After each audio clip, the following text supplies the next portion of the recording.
Lena.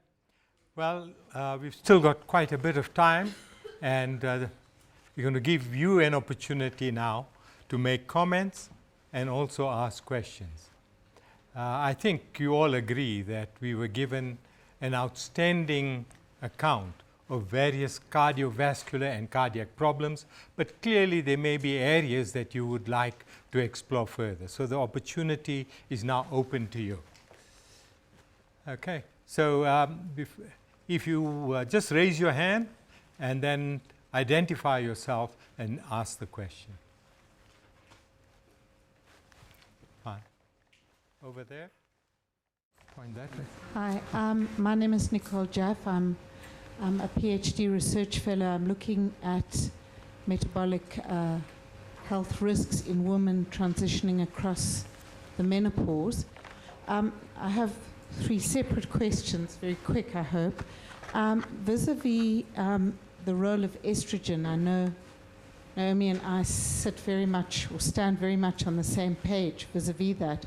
But the results of the KEEP study just came out. I was just in America a month or so ago and heard the preliminary results showing that on healthy younger women, 50, not under 64, who were taking hormone therapy for moderate to severe vasomotor symptoms, there appeared to be no effect on coronary artery calcification.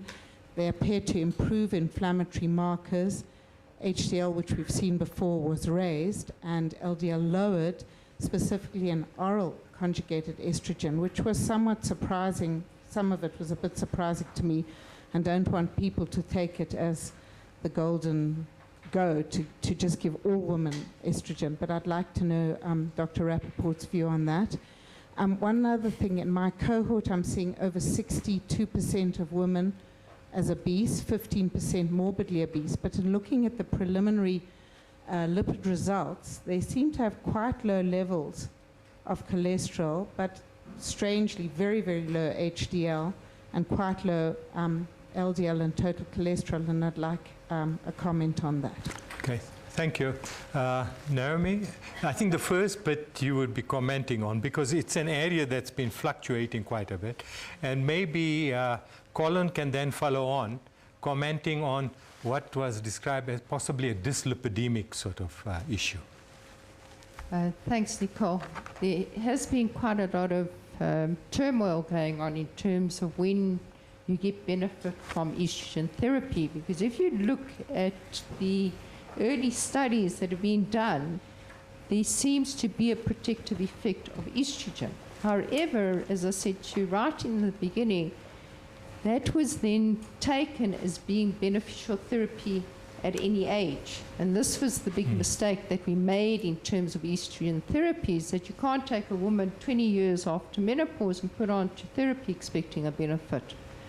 Not only has there been the KEEP study that has come out recently, and the importance of that study really hasn't been purely on cardiovascular endpoints. I always say this is the mistake we made, because if you go back to a study called the PEPI study, which took women and looked at cardiovascular risk factors and put them onto estrogen, it showed benefit in everything.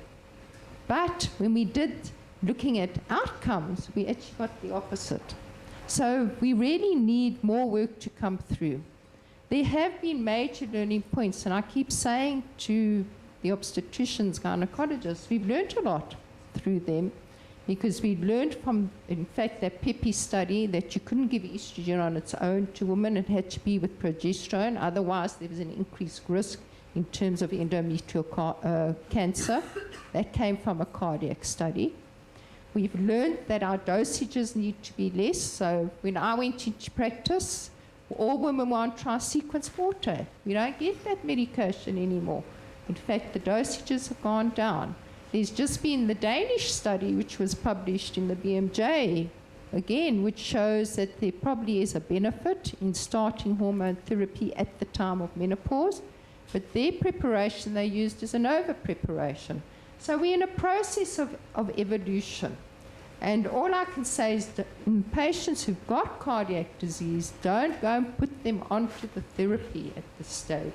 There are many things. I keep quoting a particular patient who had a sudden death episode at the age of 45. And her gynecologist, when she got to menopause, said, go and got to hormone therapy. And I was told, well, the pendulum has swung. It's now beneficial. And I said, hang on, there's something wrong. She doesn't have the traditional risk factors. And in fact, she had a thrombophilia. We would never have used it. So we've got to go further in terms of the way we evaluate our women. The disease is different, as Professor Munger has said. And I just want to make one last point, which I'm very happy about Professor Munger speaking about non-obstructive coronary artery disease, because one of the biggest problems we have in women is they go to the cardiologist, they have their angios, they're told, well, you've got normal coronaries, so don't worry. These patients, the WISE study actually showed, need to be aggressively treated because they've got actually microvascular disease. We've got to go ahead and treat them. So we're in the process of evolution. Sorry, just one additional point maybe. The relationship between progesterone and that. When progesterone was taken away, the whole problem was that coronary heart disease did not go worse, but there were other problems, isn't it? There was increase in venous thromboembolism. If you go to the Women's Health Initiative, where the women who had hysterectomies weren't given actually progesterone, they didn't show any effect in worsening of coronary disease, but they showed an increase in stroke. Yeah, I think this is the key issue. Yeah. I'm trying to answer a little bit of the question about the lipid profiles. I didn't show a slide because of time constraints, but by and large, there were not that much big differences between the lipid profiles between the men and the women in the Cepheus study. But that is not a population-based study. This is a specific group who are already receiving lipid-lowering therapy. But to answer the question, perhaps, we know what is a more accurate way of assessing the atherogenic profile of an individual is to look at the non-HDL cholesterol. This will also help take away the influence of high HDL or relatively high HDL in the premenopausal woman. So the best way to look at atherosclerotic risk is to define it in terms of your non-HDL cholesterol, and there are guidelines that give what those cutoffs should be. But because we've been stuck with Framingham and similar studies for decades, it's very difficult to change the mindset and now go for a different sort of target or a different marker. We've stuck with cholesterol and we stuck with LDL cholesterol. And even in that we have other problems because we define risk in terms of what the total cholesterol is, but our goals are defined in terms of LDL cholesterol. And that nuance is often lost in translation when people look at things. So certainly it is better to look at non-HDL cholesterol to evaluate people more accurately. But in terms of the global population surveys, it's far easier to stick with something that we all know and are familiar with, which is the total cholesterol and LDL cholesterol. Thank you. Further questions? I'm Susan Klugman, a pediatrician at this hospital, but we worry about cardiovascular disease early in life. Can someone please comment on the use of calcium in postmenopausal women and whether it's now supposed to have an atherogenic potential? And no one has also commented on vitamin D, which is also becoming quite popular. The Health Initiative actually involved 3 different studies. One was on the hormone therapy. There was another one actually which looked at calcium and vitamin D.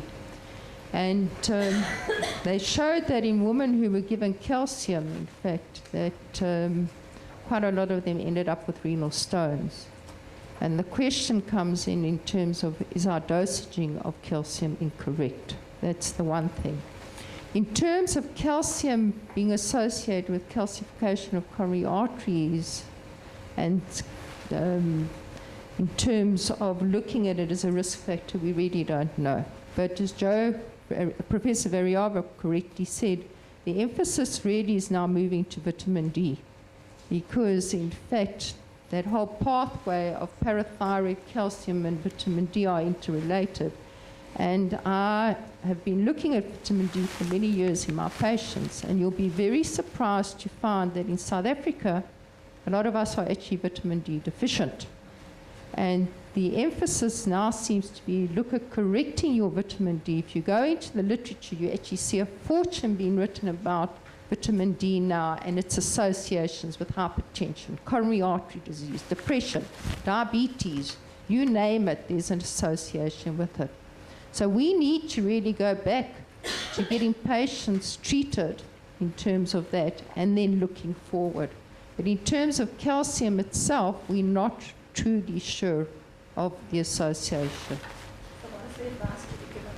So the advice to be given, if you're going to see someone who's dealing with osteoporosis, he'll tell you, put your patient on calcium. If they've got a diet that is good in calcium, in fact, reduce your dosage. If there's a diet deficient in calcium, don't then give them the gram of calcium a day. But the most important thing that's coming out from their point of view as well is vitamin D. Go and replace that vitamin D. I have a reputation in the private sector of putting everyone on vitamin D because we do the values, we can do it. And you'd be amazed at the levels that come through, you know, levels with severe deficiency. So it's become a standard in my practice of getting the level done and seeing. And in children, you deal with children. We're seeing rickets again, being reported in the UK, being reported elsewhere. So we've got to go back to that basics. Thank you, Naomi. Ahmed? Hi, my name is Ahmed Farshad from cardiology. A very important topic is bridge of anticoagulation. And in pregnancy, especially with prosthetic valves. And I know there's different guidelines, and the Americans maybe have a more medical, legal approach to it, in that they do cover with Klexane, whereas the Europeans are a bit different. And I find in South Africa, we also have different guidelines. There's like some help of some guidelines in that should we still consider bridging in those patients that want to fall pregnant with prosthetic heart valves, or should warfarin be the agent of choice? We're going to pass it on to Professor. But just to tell you my one personal experience, I put one person onto low molecular weight heparin, and that valve clotted, and it was the most devastating. Yeah, look, first of all, this is a very difficult issue to address because you really can't, you need to do a randomized controlled trial, and that will never happen. Suffice it to say that the reality is that the majority of patients that present to you with a mechanical valve are already, in fact, beyond their first trimester. The luxury of seeing a patient come to you wanting to fall pregnant and then deciding on anticoagulant issues doesn't really exist over here. Secondly, the Americans, as you indicated, are a very litigious society, and in order to cover themselves against this issue of warfarin embryopathy, they've literally launched a campaign against the use of warfarin in pregnancy. Our experience, both published and non-published, has been very different. That in fact the incidence of warfarin embryopathy is very low. And like I pointed out earlier, and like Professor Varyava has pointed out, the supportive evidence for low molecular weight heparin really is not there. And if you look at the European guidelines on cardiovascular disease in pregnancy that was published last year, they state quite clearly that there is no evidence to date to change the current practice, and that the safest practice, in fact, is to use warfarin throughout. I think if you want to, the safest route would be to switch patients to heparin in the first trimester. Since most patients will come to you in any case only at earliest 6 weeks, 9 weeks, that means a couple of weeks of unfractionated heparin followed by warfarin. And then at 36 weeks, an elective switch back to heparin, and an elective delivery at 38 weeks. Also, the final point I want to make is that the Americans are very resistant to international recommendations and practice, like in many other issues as well.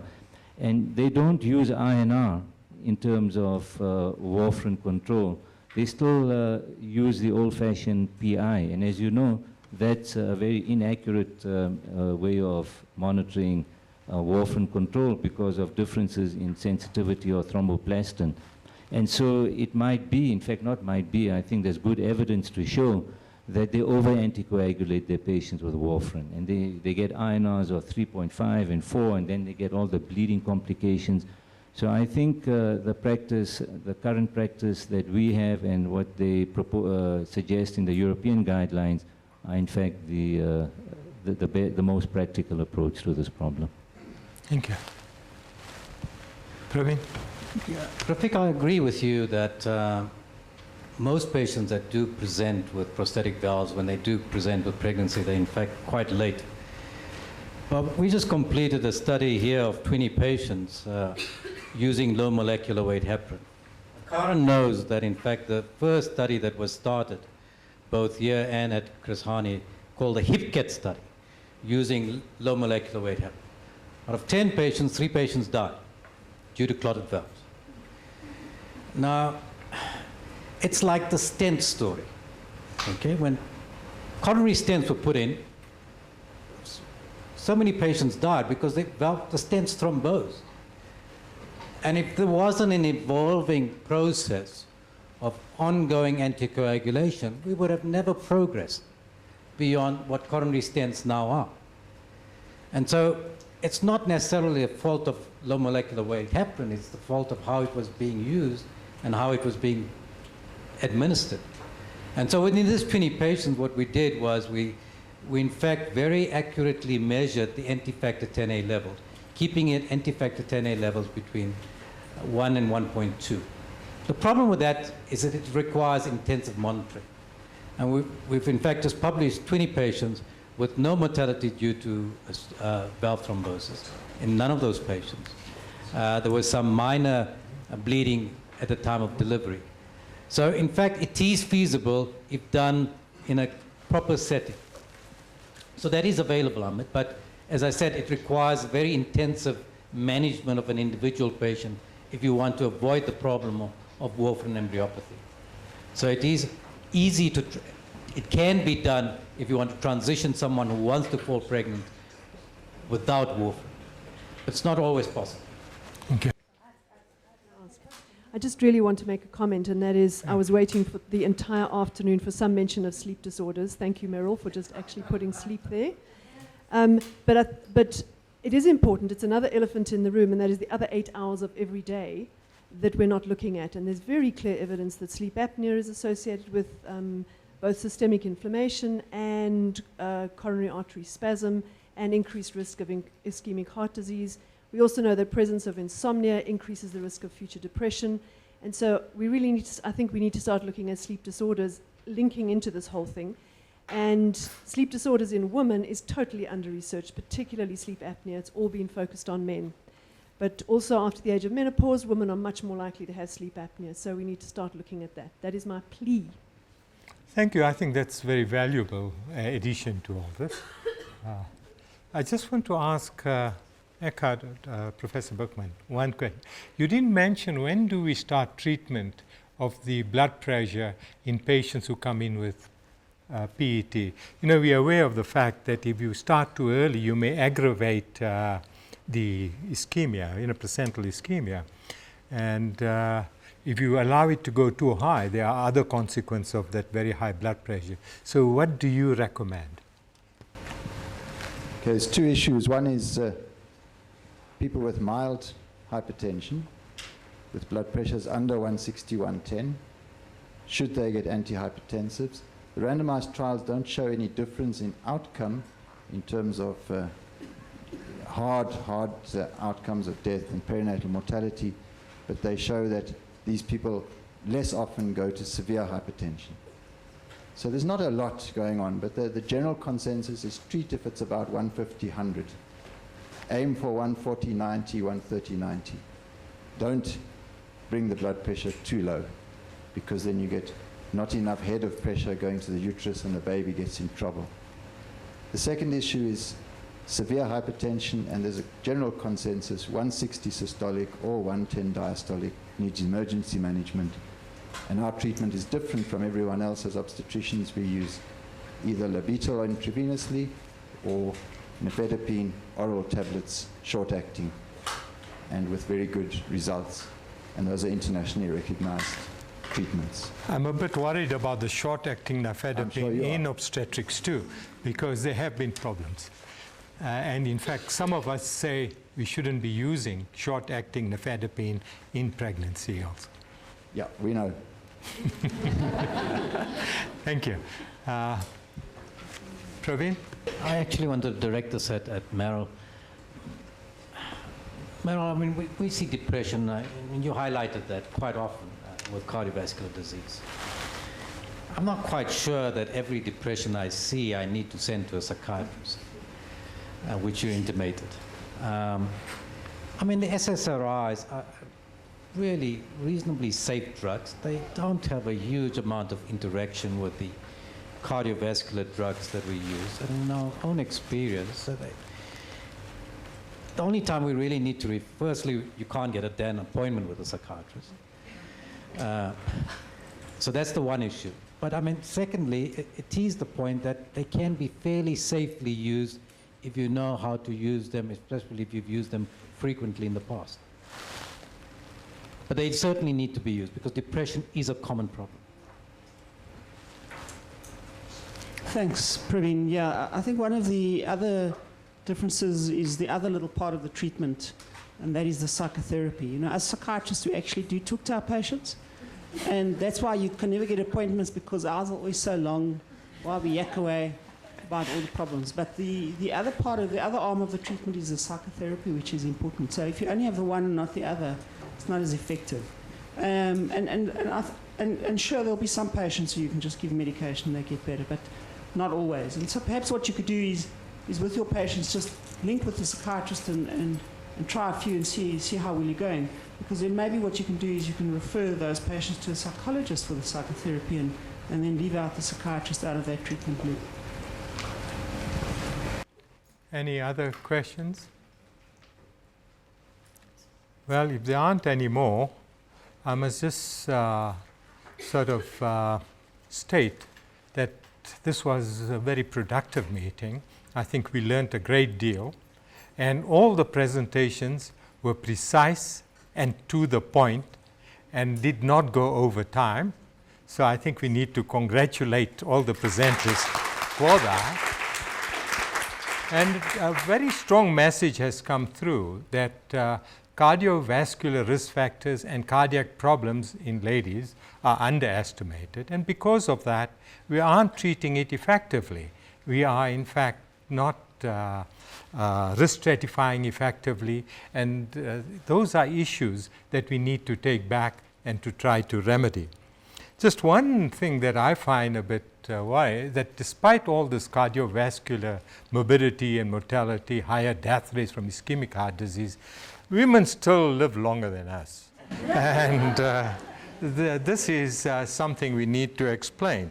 Maybe some of the deaths are because they're getting to the age where there is a higher prevalence of coronary artery problems and those things. But I think also it's important now to thank both Naomi and Elena for having arranged this. This has not happened before, as far as I know, around here at this medical school, and I think it's a very valuable exercise, and it was very well done. Also, we want to just thank all the speakers. They did a great job, and they need a round of applause. And then AstraZeneca also for having sponsored this meeting. Thank you, all of you, and go home safely. Thank you.